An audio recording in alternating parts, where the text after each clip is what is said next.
Welcome to my book's first birthday. Yep, that's what we're going to call it, my book's first birthday. I am celebrating 1 year since I published Dernketh, The Broken Island, my young adult fantasy. 1 year since I made my dream come true. And I thought it would be like, you know, really amazing just to share the whole behind the scenes to how it began from the dream that inspired the whole thing to the process of writing it, creating the art, every single thing, because it was one heck of a learning curve because I did it all myself.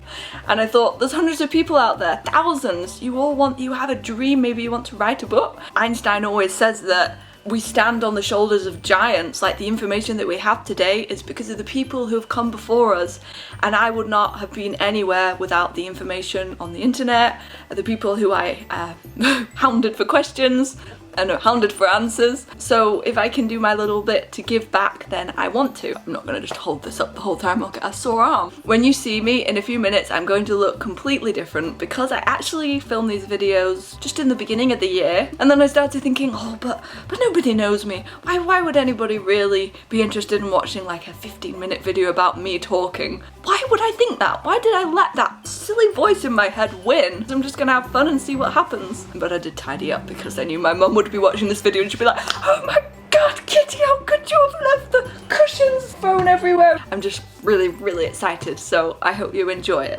And if you are interested in looking at Dernketh, The Broken Island, you can find the paperback and the ebook on Amazon, and it is free if you have Kindle Unlimited. I'm wearing the same outfit as the last one. I honestly do have different outfits, I just happen to be filming them in bulk. And you know what? My mum said, Kitty, you really should change the background, go and film outside. Have you seen how cold it is outside? In the midst of the North Pole, I went to the kitchen to get my phone, but you can never just go to the kitchen in my house and think that anything normal will happen. We are having a battle. Who can be noisiest with this movie? I've got my whizzer. Totally injured by a blueberry. You should think her smoothie looks pretty disgusting. It does, but it tastes like a milkshake. And if she put the chocolate powder in. Oh no! Oh no! Chloe, why did you do it? You beastly girl. There's only a tiny bit that went on. Shouldn't have lost half my sugar. Oh no, Mum. The game is over. Right, this looks like a nice background now. Okay, I've got my smoothie. So good. Still covered in blueberries. Okay, I think we're good to go. Right, what was I talking about? Well, I think that was pretty much the most chaotic video I could ever have imagined. I literally just went to the kitchen to get my phone, got embroiled in smoothie making, and ended up destroying the sugar that Mum had made. Sorry, Mum, sorry. Okay, back to happier things. First of all, do you like my little bunting? My friend in Japan sent it to me. It's so beautiful. So now it was time for the editing process, and this was like nothing I had ever done before. Writing it, I love it. Doing all the drawing, creating everything. The grammar, punctuation, not so much. But I read in my... Ow! I read in my guide to self-publishing that you really want to make, I think it was in there, you really want to make sure that your manuscript is as good as possible before you send it to the proofreader or the copy editor, because the more mistakes you have, the more expensive it's going to be. But I didn't actually realise that the editor I chose charged per word, so didn't really matter, but it did in terms of, you know, when you go through it you correct things and that does shorten the word count. I'd written my novel and I had my first draft, which was so exciting. Yeah, I decided to read it all through again multiple times really, and I just corrected things and I made the plot right. Before I showed Mum and Dad, who were my alpha reader, beta reader? Before I showed Mum and Dad, who were to be my first proofreaders, I wanted to make sure that it was as perfect as it could be, and there were still a few little niggles that I just wanted to sort out. So eventually I got it to a state where it was ready for Mum and Dad to read. My mum is like a full-time carer, so she didn't really have that much time. My dad does the dishwasher and jobs around the house, so he had a lot more time. But would he read my book? Well, the main thing was, every time he read it, he fell asleep, which was not the best. Is it that boring? I've tried to make it exciting. He'd be putting all these little notes in the margin, and one day there was this really long squiggle. I said, what does this mean, Dad? And he's like, oh, I don't know. There must have been some insightful thought to include there. What? He'd fallen asleep with the pen. And then another time, he put hummus on it. He put hummus on my manuscript. It's like, He'd make great notes, really insightful notes, and he picked up on things that I hadn't. Because the good thing about the most important thing about having somebody to read it even before you send it to the editor is that they see the novel in a completely different way to you. Because you have the story in your head. You know how it happens. You love the characters, really. You'll forgive them for whatever they do. Not your readers. It was so invaluable having them do that. So Dad would make all these notes as he went through, and it would say something like, "Ooh, I don't agree with Burn here," and I'd say, "Oh, what was it exactly?" And he's like, "I don't remember." Or it'd say, "Ooh, yes, you should do this." "Do what?" "I don't remember." So I learned a lot of things to do for my next book, i.e. make sure they clarify what they're writing. And I also made a mistake when they were doing it, because they'd be like, "Why are they talking like, oh, we can't go in the sea? What's the big issue of going in the sea?" And I'd say, "Well, they can't go in the sea, remember, the island's evil if they touch the water." And they'd be like, "Oh, I see." That was not a good idea, explaining to them why something was like that, because then they already had the answer, but it wasn't actually in the manuscript. So in future, when I do it like that, if they say, "Why is it like that?" I'd say, "Oh, okay, I need to make a note that they don't understand this here." And then I might tell them, but I would know to go back and change it. So Dad started reading it, but he wasn't getting very far. He was getting like a page a day. It's like, I'm trying to get this published by Christmas and it's July. Could you read a little faster, or could you read it? And then Mum started reading it, and suddenly it was a competition. Who was going to be the first to read it? I had been really like miserly with the printing and the ink, and they had one copy between them. Why didn't they just print two? Well, it was a very long book. It was longer than 717 pages at this moment. So they only had this one copy, and they had like all these folders, and they had all this system. Somebody would pick up the wrong piece of paper, and then the system was ruined, and then they didn't know where they were up to, and Mum was like, "I've read this bit. Why are they suddenly here?" It was crazy. So then they were racing through it, and it was amazing, and Dad loved it, and he said, "Oh wow, the ending, it was like a James Bond." But there was a bit in the middle which was so funny with Dad, because he loves battle books. He loves Lord of the Rings, things with tactics and all that kind of thing. There's an exciting battle scene 3/4 of the way through. He got my manuscript and he's like, "No, this is not how the battle is won." Crossed through my manuscript, turned the page, crossed through that, crossed through the next bit, rewrote his own. Oh, and then he got so excited, and there's a sentence in the book. I always able to find it because there's this little header of Lark and the dagger.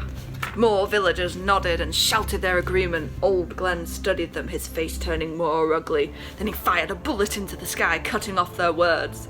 Dad's words. "If you don't fight, then you're with them. We are not." The same man raged, his fist trembling. He looked like he was going to say more, but old Glenn raised his voice. "If you're with them, you're against me. And if you're against me," he looked up, flashing as a disturbing smile, "then you're against the island." That was Dad's bit, isn't it good? So, crossed out my entire war scene, wrote his own, and then I picked from it and then rewrote it in my own words, because he was like, "You don't throw flaming arrows onto the roof just for dramatic effect, Kitty. You throw them to smoke them out." I was like, oh, okay. So he really helped me with that. And then Mum really helped me with the baby. Now, Mum won't agree with this bit, but in the first draft, I swear that I was kinder to the baby that we rescued, and the baby was not just left in cold clothes all night and, had to just wait until breakfast the next morning after being in a tsunami. Unfortunately, the draft Mum read was so terrible. We now had perfected, nearly final draft. Mum and Dad had read it, and then I'd gone through and I had made a note of all their amendments, in fact whether I agreed with them or not. Usually agreed with them. And they'd done bits of grammar and spelling as well. Before this, I'd gone through with Grammarly, which is an amazing, you've probably seen all the adverts, amazing grammar checker. So I'd put it through the normal spell check, and then I put every single chapter individually, because it was too much, it was crashing my computer, into Grammarly. In fact, the first time that I installed Grammarly onto my laptop, it was having all the mistakes coming up. It was like 1, 2, I was like, oh, that's not too bad. 300, 400, okay, 500, 1,000 plus, you were beaten the limit. It's like, okay, we got a lot of work here to do. Chapter by chapter into the Grammarly, corrected it, put it back. That was as perfect as I could get it grammar checked and spell checked. Oh, I had to read it through again, and then Dad had to read through it again, and then Mum had to read it through again. Poor Mum. In fact, Mum had to read this book about 3 times, Dad had to read it 5, and I swear I've read it about 15, 17 times. So now it was as ready as it possibly could be, and it was time to find an editor. Now this bit should have been really hard because you need to choose an editor who thinks the same way as you, who you like working with, and who has good reviews, etc, etc. I didn't need to do any research because I decided just to take everything step by step. So when I was in the grammar stage, I got myself the pocket book of proofreading, but I realised that I didn't really understand the grammar aspects, so I got myself the illustrated first aid of English, even though I am English, just to sort of be like, oh yeah, that's a something clause. I read this one, which was really good, though I don't think I read it cover to cover. I got the Oxford A to Z of grammar and punctuation. And then my dad got given for his birthday Kindle Unlimited, which was the most magical day. I felt like, magic had come into the house. We could buy any single book, nearly any book. And I filled up poor Dad's Kindle Unlimited library. But I found this book, From the Heart of the Copy Editor. The 10 most common mistakes and how to fix them. And this book was absolutely hilarious. You would not expect to laugh so much at a grammar book, but I did. I would be sitting reading in the evening, because it was that fun, I read it for fun, and Mum would be like, what are you laughing at? Is it a reel of a cat? I was like, no, it's this joke about a clause. Oh, Mum, listen to this about the apostrophe. And Mum was like, it was ridiculous how much it made me laugh. Hello, Sheila Glasby, if you're watching. Because the moment I saw that this lady, Sheila Glasby, was also an author and a copy editor, I was like, okay, I've chosen her. I've chosen the lady with the pigs. I am the girl with the pigeons, she's the lady with the pigs. There was just never anything, who shall I choose? I was choosing her. I just had this like gut feeling in my heart, it has to be her. I never really needed to worry about that. And when I contacted her and we ended up laughing and joking about pigeons and pigs in the first email, I knew that I had made the best decision ever. She gave me her fee, which was a bit of a shock because my book was so long and I was like, the next book is shorter. I sent her my novel. Oh my gosh, that was the most scary week because now it was out of my hands and I kept going through it trying to make it as perfect as possible, because the thing is, I'd read all these most common mistakes and how to fix them, and I was thinking, oh, but I haven't really fixed them all in my book, and I've told her I loved her book, which I did read cover to cover and made loads of notes, but if she finds those mistakes, she's gonna think I haven't read the book and I'm just sucking up to her, which was not true. So I kept going through, just carrying on working, trying to fix all these problems, but eventually I had to send it, and I did. I emailed it to her, I included a list of all the characters, and then my laptop broke. In the most dramatic fashion, it went black, a huge crack went on the inside of the screen, and I never got my laptop back, and it had all my files on it. But luckily, 1 year earlier, I had lost everything I owned on my iPad when I tried to do an update and it had crashed and wiped my iPad. I had been so paranoid in backing everything up. So my laptop was gone, but luckily I had the backup. And my dad had another laptop, which was very old. It was running a very old Microsoft Word. I was very worried that what if it was like way too out of date? What if there were going to be problems down the line? But my attitude at that time was really, I'll figure it out. That just became my mantra. We'll see what happens. I'll find a way. So I sent it to, well, I call her Rosalie because that is her author name, but Sheila Warren is her copy editor name. But I kind of felt like if I called her Sheila, I would be writing to like my grammar school teacher, and I was a bit scared. But if I called her Rosalie, she was my friend. So I'd sent my novel off, and there was nothing I could do. It was such a strange feeling. I'd been working on this book all year, and suddenly I couldn't change anything. I couldn't add any scenes, which I'd kept doing all the time, always adding new scenes.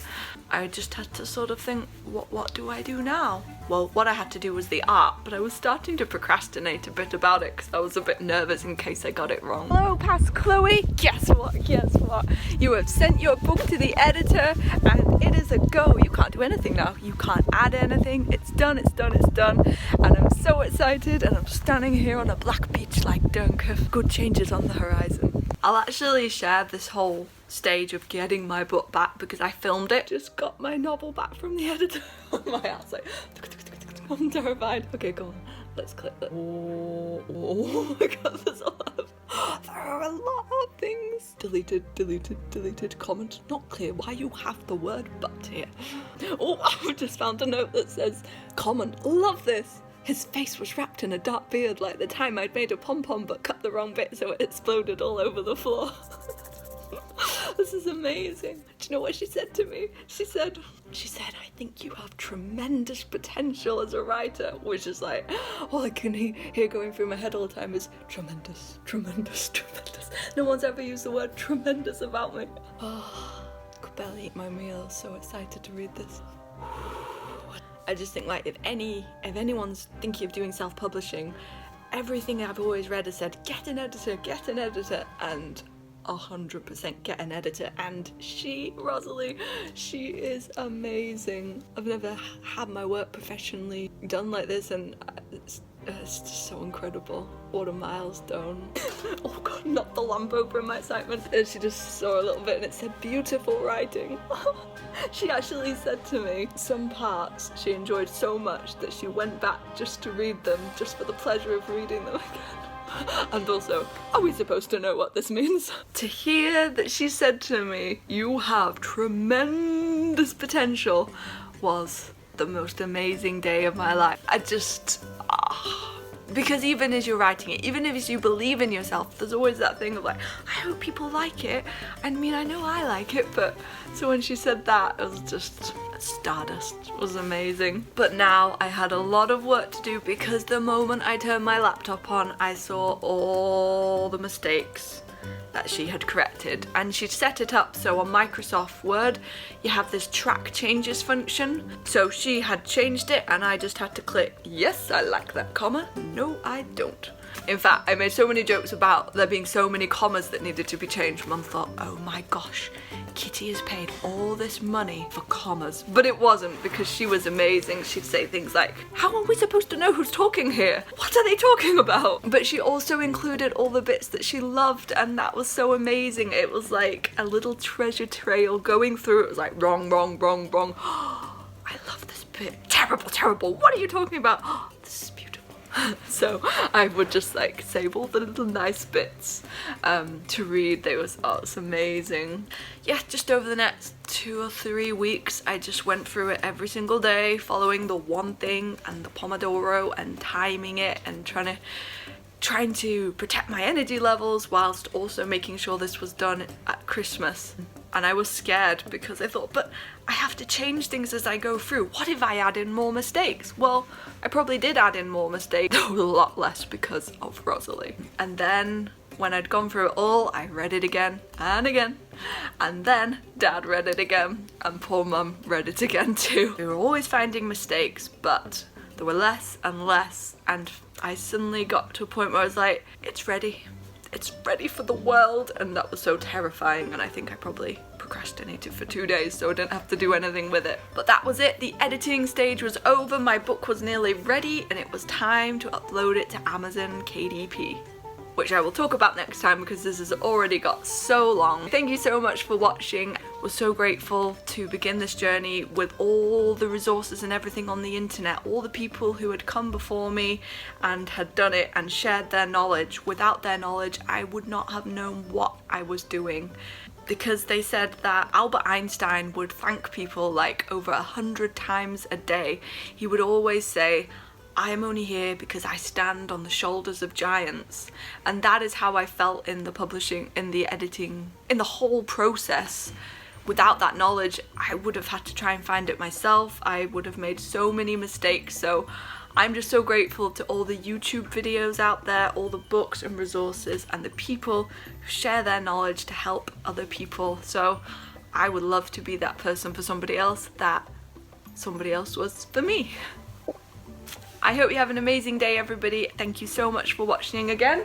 And yeah, hope you enjoyed the smoothie chaos and the editing chaos, but I always just think all that work we went through and we have a book. So exciting. And you know what? The day I opened it, I saw a mistake. In fact, I found 2 mistakes, one of them which was pretty awful, but I'll let you discover that on your own.